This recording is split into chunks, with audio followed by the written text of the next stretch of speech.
30,000 રૂપિયાની લાંચ માંગતા અધિકારીને ત્યાંથી કરોડો રૂપિયા મળતા ખળભળાટ મચી જવા પામ્યો છે। મળતી વિગત પ્રમાણે ઓડિશાના ભુવનેશ્વરમાં સ્ટેટ વિજિલન્સની ટીમને કોલસાની ખાણનું લાયસન્સ ધરાવતા એક વેપારીની ફરિયાદ મળી હતી કે કટક સર્કલના ખાણ વિભાગમાં ફરજ બજાવતા દેવવ્રત મોહંતી નામના સરકારી અધિકારી તેમની પાસે લાંચ માંગી રહ્યા છે। જે ફરિયાદના આધારે ઓડિશા સ્ટેટ વિજિલન્સની ટીમે 24 ફેબ્રુઆરીને છટકું ગોઠવ્યું અને આરોપી અધિકારી દેવવ્રત મોહંતીને રૂપિયા 30,000ની લાંચ લેતા રંગે હાથ પકડી પાડ્યા હતા।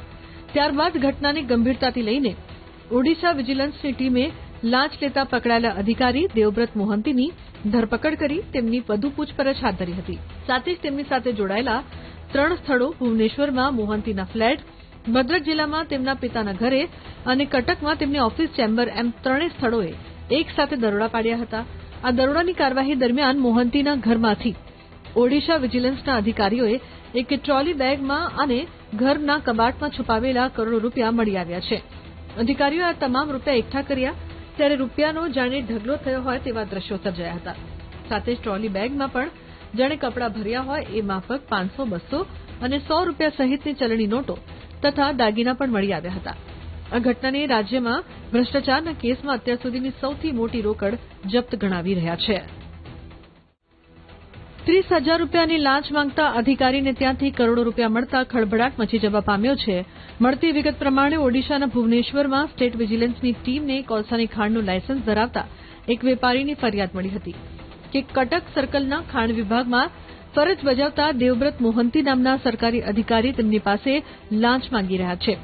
જે ફરિયાદના આધારે ઓડિશા સ્ટેટ વિજિલન્સની ટીમે 24 ફેબ્રુઆરીને છટકું ગોઠવ્યું અને આરોપી અધિકારી દેવવ્રત મોહંતીને રૂપિયા 30,000ની લાંચ લેતા રંગે હાથ પકડી પાડ્યા હતા। ત્યારબાદ ઘટનાની ગંભીરતાથી લઈને ઓડિશા વિજિલન્સની ટીમે લાંચ લેતા પકડાયેલા અધિકારી દેવવ્રત મોહંતીની ધરપકડ કરી તેમની વધુ પૂછપરછ હાથ ધરી હતી। સાથે જ તેમની સાથે જોડાયેલા 3 સ્થળો ભુવનેશ્વરમાં મોહંતીના ફ્લેટ, ભદ્રક જિલ્લામાં તેમના પિતાના ઘરે અને કટકમાં તેમની ઓફિસ ચેમ્બર એમ 3 સ્થળોએ એક સાથે દરોડા પાડ્યા હતા। આ દરોડાની કાર્યવાહી દરમિયાન મોહંતીના ઘરમાંથી ઓડિશા વિજિલન્સના અધિકારીઓએ એક ટ્રોલી બેગમાં અને ઘરના કબાટમાં છુપાવેલા કરોડો રૂપિયા મળી આવ્યા છે। અધિકારીઓએ આ તમામ રૂપિયા એકઠા કર્યા ત્યારે રૂપિયાનો જાણે ઢગલો થયો હોય તેવા દ્રશ્યો સર્જાયા હતા। સાથે જ ટ્રોલી બેગમાં પણ જાણે કપડાં ભર્યા હોય એ માફક 500, 200 અને 100 રૂપિયા સહિતની ચલણી નોટો તથા દાગીના પણ મળી આવ્યા હતા। આ ઘટનાને રાજ્યમાં ભ્રષ્ટાચારના કેસમાં અત્યાર સુધીની સૌથી મોટી રોકડ જપ્ત ગણાવી રહ્યા છે।